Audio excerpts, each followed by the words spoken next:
ফেব্রুয়ারি মাসে ভারত শ্রীলঙ্কার যৌথ আয়োজনে শুরু হতে যাওয়া টি-20 বিশ্বকাপের জন্য 15 সদস্যের দল ঘোষণা করেছে বাংলাদেশ। লিটন দাস অধিনায়ক আর সহ অধিনায়ক সাইফ হাসান। ফর্মের কারণে দলে জায়গা পাননি শান্ত এবং জাকের আলী। বিশ্বকাপ খেলতে বাংলাদেশ ভারতে যাবে কিনা এই প্রশ্ন যখন সামনে, বিসিবি এই নিয়ে মেইল করেছে আইসিসিতে, তখনই টি-20 বিশ্বকাপের জন্য 15 সদস্যের দল ঘোষণা করেছে বিসিবি। 15 সদস্যের বাংলাদেশ দলের অধিনায়ক লিটন দাস, সহ অধিনায়ক সাইফ হাসান। এই দলে জায়গা হয়নি বাজে ফর্মের কারণে সমালোচনার মুখে থাকা জাকের আলী অনিকের।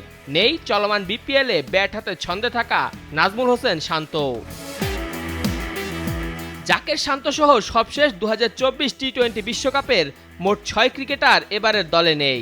মাহমুদুল্লাহ, সাকিব আল হাসান, সৌম্য সরকার, তানভীর ইসলাম, জাকের ও নাজমুলের জায়গায় এবার যুক্ত হয়েছেন পারভেজ হোসেন ইমন, সাইফুদ্দিন, সাইফ হাসান, শামীম হোসেন, নুরুল হাসান ও নাসুম আহমেদ।